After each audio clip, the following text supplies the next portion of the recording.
dia, como é que vocês estão? Turminha do quarto ano. E aí, tudo certo por aí? Eu espero que sim, tá? E vamos começar mais uma semana aí, tá? De aula.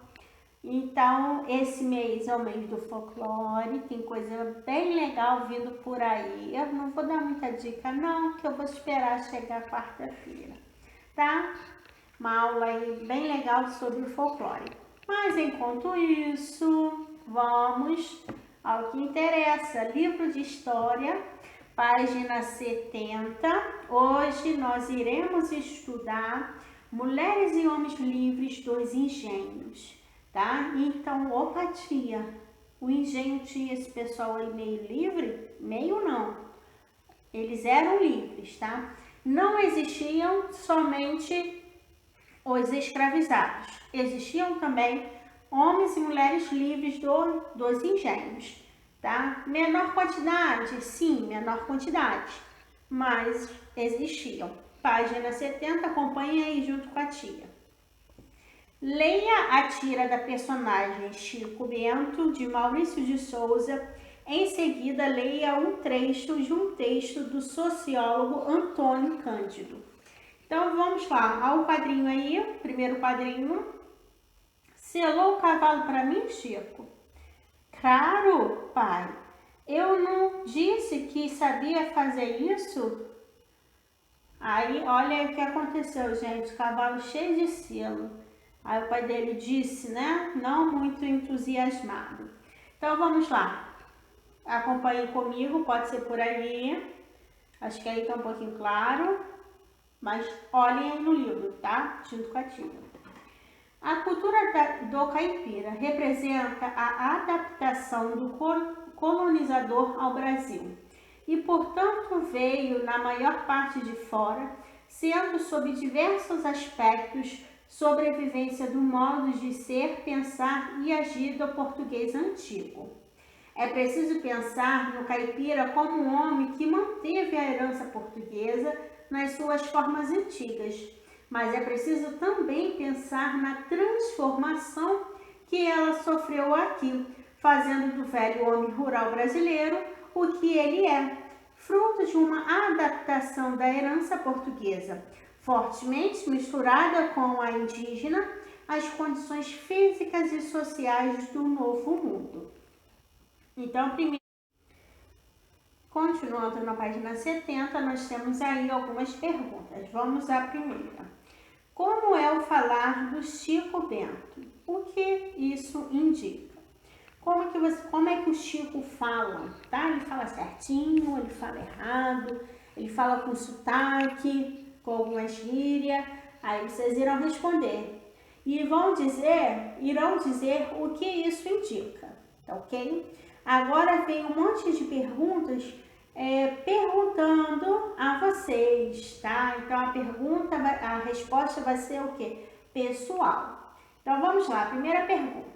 Em sua opinião, além do falar, o que mais caracteriza a cultura caipira? O que vocês acham? Ah, tia, eu acho que são as roupas. Ah, tia, eu acho que são as maneiras que eles se comportam, assim, meio ríspida, né? Meio bravo. Não sei, pode ser. Vocês irão colocar o que vocês acham, tá? Além da fala. Então, vamos lá. Próxima aí, segundo Antônio Cândido, o que é a cultura caipira? Você concorda com ele? Então, nesse trecho que acabamos de ler, ele fala um pouquinho sobre a cultura caipira. O que vocês acham que é? Olhem e escrevam aí, tá? Tia, ele fala que a cultura caipira é assim, cheia de gírias, de sotaques, né? A roupa, o jeito que trata as situações, aí vocês coloquem aí pra tia, tá? E você vai dizer se você concorda com ele ou não. Ah, eu não concordo não. Ah, eu concordo. Podem colocar aí, tá? Próxima pergunta. A palavra caipira é de origem tupi, e quer dizer cortador de mato. Era como os indígenas chamavam os homens livres do campo. Em sua opinião, a palavra caipira ainda tem esse significado? Por quê? O que vocês acham? Tem esse significado de cortar mato? Sim ou não? Coloque o porquê aí pra tia, tá ok? E última pergunta: quais atividades econômicas são realizadas atualmente no campo? No município onde você mora, essas atividades são comuns? Então vamos lá, vou dar uma dica para vocês. Quando a gente fala da zona rural, né, do campo, o que se tem lá de atividades, de trabalho? Não existe motoboy, não existe muitos comerciantes como aqui na cidade existem outros tipos de serviços como pescador, agricultor, né? A pessoa que cuida do boi, né? Do boi, da vaca, a agropecuária, né? Vamos colocar assim. Então, são esses tipos de serviços que nós temos no campo, bem diferentes da cidade, certo? Então, vocês coloquem aí o que a tia acabou de falar, podem acrescentar mais alguma coisinha, tá? Do jeitinho de vocês. E vamos à página 71, trabalhadores livres. Acompanhem comigo. Nos engenhos havia um pequeno número de trabalhadores livres. Eram indígenas, escravizados ou portugueses e seus descendentes. Em geral, eles desempenhavam funções que exigiam especialização ou a confiança do senhor do engenho. Entre esses trabalhadores estavam o feitor, os mestres de açúcar e os artesãos. Havia também um padre que cuidava dos assuntos religiosos, como missas, casamentos e batismos. Sobre o trabalho dos indígenas, leia o texto a seguir. Então, vocês podem observar que existiam outras pessoas que não eram escravizadas.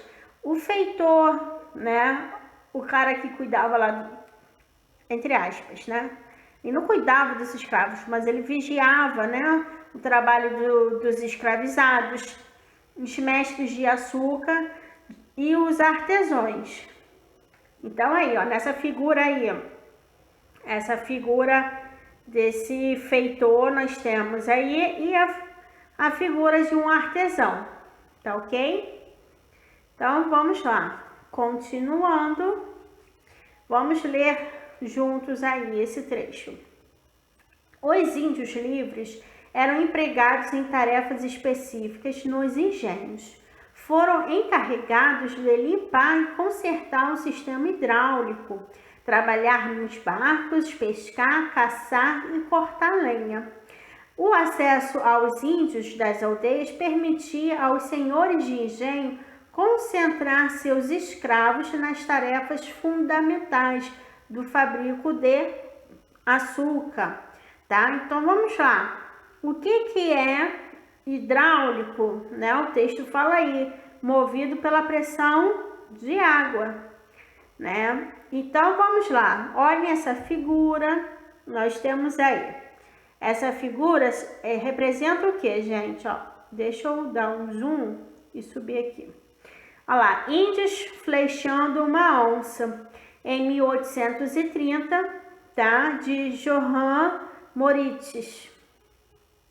Então, nós temos aí os indígenas não escravizados, eles faziam outros tipos de serviços.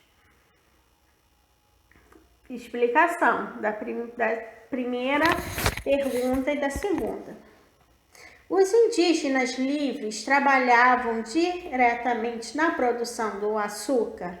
O que vocês acham? O que acabamos de ler? E eles já trabalhavam lá no cultivo da cana-de-açúcar, pegava aquele terreno todo, colocava a cana-de-açúcar, eles cortavam depois, levavam para a cana ser cozida. O que vocês acham? Sim ou não? Então vamos lá. Complete o quadro abaixo com as informações sobre os trabalhadores livres nos engenhos. Ficou tampando aí, galerinha, mas olha aí, só olhar no livro, tá? Então vamos lá. Quantidade de trabalhadores. Mão de obra. Aí vocês irão escrever. A quantidade era pouca, era média ou era numerosa? Era muita, tá? A origem dos trabalhadores. Quem eram esses trabalhadores livres? Qual era a origem? Tia, a origem eram os indígenas, os portugueses, o texto vem falando. Então vocês irão escrever isso aqui. Olhem lá no texto, lá em cima que tem, tá? A resposta. Continuando, página 72. O que faziam, né? Então vamos lá. O feitor vigiava os escravizados, forçando-os a trabalhar o máximo possível. Em geral, também aplicava os castigos sob as ordens do senhor de engenho. Já o mestre de açúcar era responsável pela produção e pela qualidade do açúcar. Ele controlava todo o trabalho de fabricação desse produto. Entre os artesãos, havia ferreiros, carpinteiros e pedreiros, que faziam a manutenção das construções e dos equipamentos. Os marceneiros criavam os móveis e os olheiros fabricavam tijolos e telhas. Havia alfaiates para fazer as roupas e sapatos, para confeccionar os sapatos e os arreios dos cavalos. O feitor e o mestre de açúcar recebiam um salário anual, não era todo mês, anual. Os artesãos, em geral, eram pagos por dia ou por tarefa.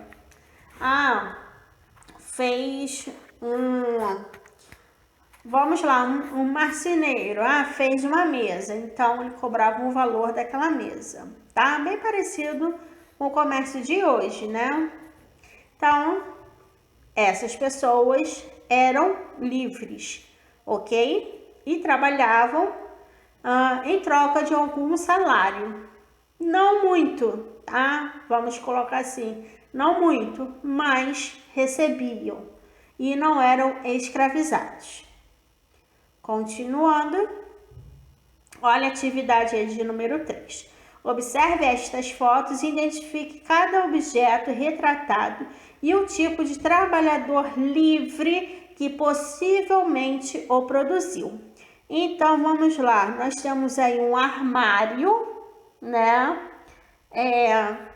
Quem será que fez esse armário? Aí vocês coloquem aí. Escrevam aí, tá? E aí nós temos uma roupa, né? Peça do início do século XIX. Então, quem é que fez isso aí? Coloquem aí para tia, ok? Então, vamos lá. Então, vamos falar dos mascates. Quem eram os mascates? Então, vamos lá. Os mascates vêm de povoação em povoação, de fazenda em fazenda, trocando suas mercadorias por gado de todo tipo, queijos e couros de bois. Os mascates raramente recebem dinheiro em troca de suas vendas. Aceitam o que lhes oferecem, alugam homens para ajudá-los a conduzir o gado ou o produto das barganhas até o mercado, onde é permutado, tá? Permutado é o que? Trocado, era uma troca, por mercadorias e regressam com elas ao interior. Um ano, às vezes, se passa numa dessas jornadas. Então, os mascates saíam das suas casas e faziam essa peregrinação, essa jornada. Cara, durante o que, gente? Um ano, imagina só, um ano vendendo suas coisas, trocando, na verdade, porque era tudo uma permuta, era uma troca. Olha, eu vou te dar esse tecido e você me dá um pouco desse leite, né? Então eles faziam essa troca. E assim, o mais interessante, tia, você colocou aí duas mulheres, né? E o mapa. Então vamos lá. Olhando o mapa. Então vamos lá. Olhem aqui. Aqui, ó. Isso tudo aqui, gente, é a Europa, tá? Então os mascates saíam daqui do Brasil, iam para lá, olha o trabalho. E quando eles chegavam de lá, a Europa era um outro mundo, né? Vamos colocar que era mais civilizado, né? Então, a Europa foi considerado o primeiro mundo, né? Os mascates, eles iam até lá, compravam esses produtos e traziam para o Brasil. Quando ele trazia para o Brasil, ele também trazia novidades. Ele era aquela revista, galera, da fofoca, aquela revista que falava tudo. Então, eles eram essas pessoas também. Interessante, né? Eles viam como é que eram as modas, né? A roupa lá daquela época lá na Europa e trazia as novidades para cá, para as pessoas, para o pessoal aqui do engenho, tá? Os penteados, olha, lá na Europa está se usando o cabelo assim, todo pro alto, com uma tiara. Então ele trazia essas novidades, tá? Que eram muito apreciadas pelas senhoras do engenho, as esposas, né? Dos senhores do engenho e as filhas. Então, eles traziam sempre alguma novidade de lá. Interessante, né? Então, vamos lá. Continuando. 5. Observem aí. Leia novamente o texto acima e observe a imagem e responda as questões a seguir. O que os mascates vendiam? Vocês escrevam aí o que eles vendiam. Letra B. Eles trocavam suas mercadorias por quais produtos? Também foi falado aí no texto, ok? Dá uma lida aí. C. Os mascates podiam possuir escravizados? E aí? Como você chegou a essa conclusão? Tudo nesse trecho que a tia acabou de ler, tá bom? Próxima. Olha só, chegamos à chegada dos holandeses. Olha, não foi somente os portugueses que vieram para cá, né? Eles dominaram aqui. Porém, existiram outros povos que tentaram e ficaram um tempo bom aqui, sabiam? É isso mesmo. E um deles é quem? Olha aí, esse povo aí, o holandês, tá? Os holandeses. Então, acompanhe comigo a leitura. Então, vamos lá. Os portugueses não foram os únicos europeus a explorar as riquezas do açúcar.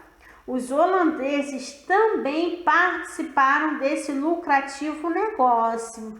Eram eles que refinavam e distribuíam o açúcar na Europa e também pretendiam controlar a produção açucareira. Os holandeses chegaram à Bahia e ocuparam a cidade de Salvador em 1624. No ano seguinte, as tropas portuguesas conseguiram recuperar o controle da cidade. Em 1630, os holandeses retornaram e ocuparam Recife e Olinda, em Pernambuco, centros da principal área produtora de açúcar da colônia. O responsável por administrar essa região foi o Maurício de Nassau. Até 1637, os holandeses já tinham estendido seu controle sobre a maior parte das zonas produtoras de açúcar do Brasil, como mostra o mapa. Então, olha aí, ó. Olha aí, esse lugar todo aí, olha só, domínio holandês. Preste atenção, o domínio holandês é toda essa manchinha aí laranja. Então, eles dominaram São Luís, Fortaleza, Natal, Olinda, Recife e Salvador um pouquinho. Olha aí, galera, isso, olha aí, em pouco tempo. Observe que eles chegaram, ó, em 1630 e 1637 o povo holandês já tinha dominado esse pedaço todo. Tanto é que Olinda, né, o Recife, que fica em Recife, tem as construções desse século, do século passado, tem muita coisa do povo holandês, tá? Então, tem ruas com o nome desse cara. Então, vamos lá. E olha aí, gente, o Maurício de Nassau, esse senhor aqui, ó, esse senhor simpático, tá? É Maurício de Nassau. Então, ele que comandou tudo e ele ficou bastante tempo, tá? E dominou a principal área que era utilizada para fazer o quê? O açúcar, tá? Então, aqui eu coloquei uma igreja, tá? Com traços aí, a estrutura, né? O design, bem a moda europeia, tá? E eu coloquei aqui o frevo para vocês entenderem que Olinda é a capital aí do frevo, tá? Então, pensou em Olinda, é a região onde tem o frevo, tem os bonecos de Olinda, tá? Então, esse cara aí, ó, fez isso tudo. E na época ele fez amizade com o povo lá de Recife. Então, ele ganhou mais força, tá? Então, vamos lá. Continuando. Olhem aí. Eu quero mostrar para vocês. Isso aí é o mapa mundi, tá? Dos países, vem aí com as bandeiras, ok?